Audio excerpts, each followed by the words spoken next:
RCB ने फिर से एक बार आईपीएल फाइनल्स में रॉयल और बोल्ड अंदाज से अपनी पकड़ बना ली है और एक बार फिर से अपनी बैटिंग फायर पावर से दूसरी टीम को आउटप्ले कर दिया। और इस बार किसी गहरी गहरी टीम की पिटाई नहीं की, लीग की बेस्ट बॉलिंग साइड को पीटा है। और जब से हमजा रजत पाटीदार इनका कैप्टन बना है, इनकी तो तकदीर ही पलट गई है।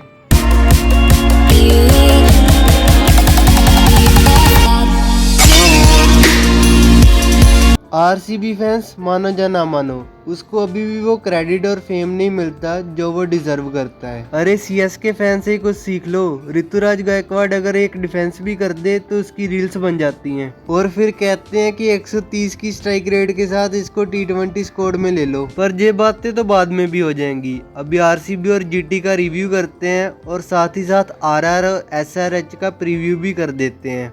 So let's dive in without wasting any time.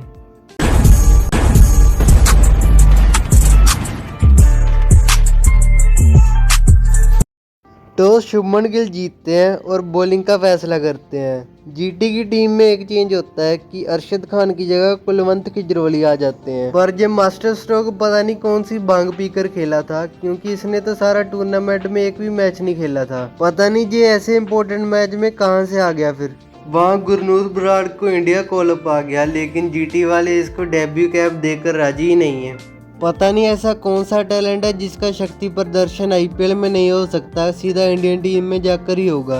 RCB की बात करें तो जैकब डफी आ जाते हैं टीम में और इम्पैक्ट प्लेयर में सुयश शर्मा और मारियो शेफर्ड दोनों की ऑप्शन होती है। अगर हम आरसीबी की बैटिंग की बात करें तो वेंकटेश अय्यर ने शुरुआत में अच्छा कैमियो खेला और रन रेट को नीचे नहीं आने दिया।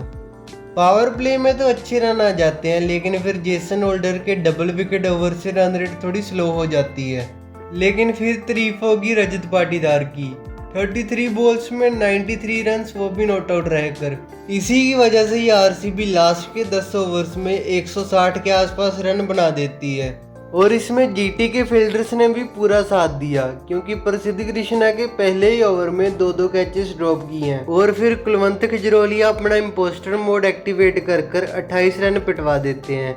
और अगले ही ओवर में रजत पाटीदार राशिद खान की भी लंका लगा देते हैं, क्योंकि उस ओवर में भी 3 छक्के आते हैं। और यही 2 ओवर मैच डिफाइनिंग ओवर भी हो जाते हैं, क्योंकि 2 ओवरों में 50 रन पड़ जाते हैं। कुरनाल पांड्या के प्रमोशन से भी राशिद खान के ओवर पूरे नहीं हो पाए और लास्ट का ओवर भी उनका थोड़ा लेट आया, जिसकी वजह से जीटी अपने इकलौते स्पिनर का भी अच्छे से इस्तेमाल नहीं कर पाई। और फिर जाते जाते जितेश शर्मा भी एक अच्छा फिनिशिंग टच दे गए।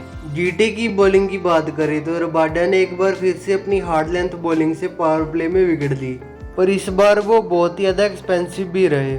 जेसन होल्डर तो विराट कोहली को इस सीजन 2 बार सेम तरीके से आउट कर चुके हैं और गुजरात का नाम सुनते ही पता नहीं विराट कोहली हमेशा प्लेड होने क्यों हो जाते हैं।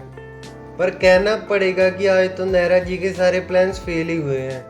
बॉलिंग तो बिल्कुल भी नहीं चली और बैटर्स भी टेस्ट मैच खेल कर ही चले गए। साई सुदर्शन तो हमेशा ही प्लेऑफ्स में आते कोई ना कोई नया बहाना ढूंढते आउट होने का। पिछली बार तो इन्होंने स्कूप खेलते हुए बस बॉल को विकेट पर मारा था, और इस बार इन्होंने नया आविष्कार कर बैट ही दे मारा विकेट पर। आज अगर मूड नहीं था खेलने का तो पहले ही बता देते ये क्या तरीका हुआ आउट होने का। शुभमन गिल की बात करें तो वो भुवनेश्वर की बॉल पर क्रॉस द लाइन शॉट खेलने के चक्कर में बोल्ड हो जाते हैं। बटलर पर रन रेट का प्रेशर पहले से ही बन जाता है, इसलिए वो तेज खेलने की कोशिश तो करते हैं, लेकिन वो भी जल्दी आउट हो जाते हैं। जीटी का जब टॉप 3 आउट हो जाता है उसके बाद तो इनको डिक्लेयर ही कर देना चाहिए, क्योंकि उसके बाद वाला टेस्ट मैच तो हम नहीं देख सकते। बाकी बचा हुआ काम राशिद कर देते हैं, क्योंकि वो पावर प्ले के आखिरी ओवर में 2 विकेट्स लेते हैं और कोई रन भी नहीं देते। राहुल तेवतिया की भी बाबा आदम के ज़माने के बाद 50 आ जाती है। भाई ने जितनी बॉलें सारे टूर्नामेंट में खेली होगी उससे डबल तो सारे इस मैच में ही खेल गया। वैसे तो जीटी का मिडिल ऑर्डर मुफ्त की रोटियां तोड़ता है, पर कम से कम इस इनिंग के बाद राहुल तेवतिया ने अपने अगले सीजन की रिटेंशन तो पक्की कर ली है। मैं तो बस मिडिल ओवर में यही सोच रहा था कि कहीं कुरनाल पांड्या इसको बाउंसर ना डाल दे, क्योंकि भाई को स्टाइल मारने के चक्कर में टोपी में खेलना था। जब सिराज और तेवतिया खेल रहे थे मुझको कसम से टेस्ट मैच की याद आ गई। ऐसा लग रहा था कि दोनों फॉलो ऑन बचाने के लिए खेल रहे हैं। फॉलो ऑन तो भले ही इन्होंने बचा लिया हो, पर नेहरा जी से इनको कोई नहीं बचा पाएगा। वो भी सोच रहे होंगे कि एक ही दिन में बैट्समैन और बॉलर दोनों ही कैसे फ्लॉप हो गए। आरआर और एसआरएच वाले मैच पर इनकी पूरी नजर रहने वाली है, क्योंकि इनका मैच भी उसी सेम स्टेडियम में होने वाला है। और अगर ये गलती से फाइनल में पहुंच गए तो इनको हराना बहुत ज्यादा मुश्किल होगा, क्योंकि वो मैच अहमदाबाद में होने वाला है। और आपको तो पता ही है कि जीटी की टीम कितनी स्ट्रॉन्ग है अहमदाबाद में, और इनका वहां पर ऑफ डे आने के चांसेस भी बहुत ज्यादा कम होते हैं। अब बस आरसीबी को यही देखना है कि वो अहमदाबाद की लॉन्ग स्क्वायर बाउंड्रीज को कैसे टारगेट करेंगे, और वैसे किस्मत भी इनका साथ ही दे रही है।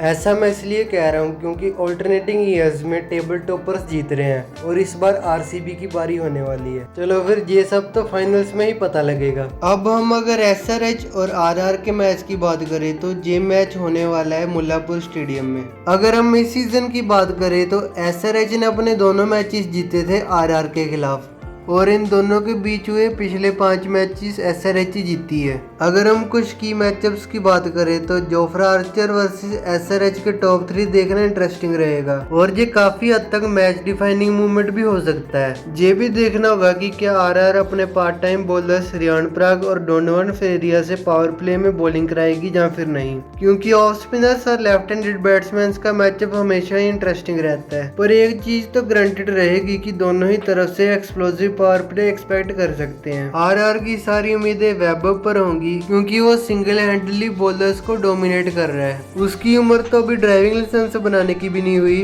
फिर भी बेचारा सारी फ्रेंचाइजी को ही सिंगल हैंडली ड्राइव कर रहा है। और जायसवाल को लगता है वैभव का होमवर्क करने के लिए दे दिया है, इसलिए उसकी परफॉर्मेंस नहीं आ रही। जायसवाल के पास मौका रहेगा कि रिलेटिवली इनएक्सपीरियंस एसआरएच के बॉलिंग अटैक को वो अच्छे से खेल सके।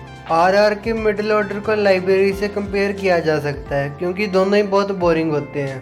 आरआर को लो ऑफ एवरेजेस नहीं, लो ऑफ बेवरेजेस हिट करता है, क्योंकि ये हमेशा ही बॉटल जॉब करने में माहिर है। लगता है सारी पानी की कमी ऐसे ही मिटाएंगे जे। रही बात एसआरएच की, तो इनकी बैटिंग तो एकदम सॉर्टेड है, पर इनके बॉलर्स इतने रन लीक करते हैं कि पाइप्स वाली कंपनी इनको स्पॉन्सर करने से भी डरती है, और इतनी ज्यादा इकोनॉमी से रन खर्च करते हैं कि यूपीआई स्कैनर भी शर्मा जाए। और इनकी ओनर को इतनी तकलीफ होती है दूसरों के बॉलिंग एक्शन से, बहन अपने बॉलर का एक्शन भी एक बार चेक कर लो।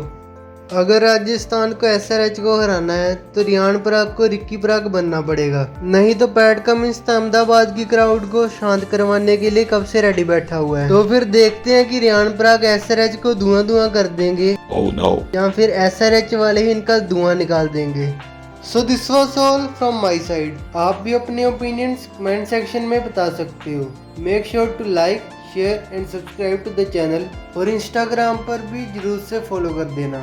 Till then, goodbye, take care and show some love.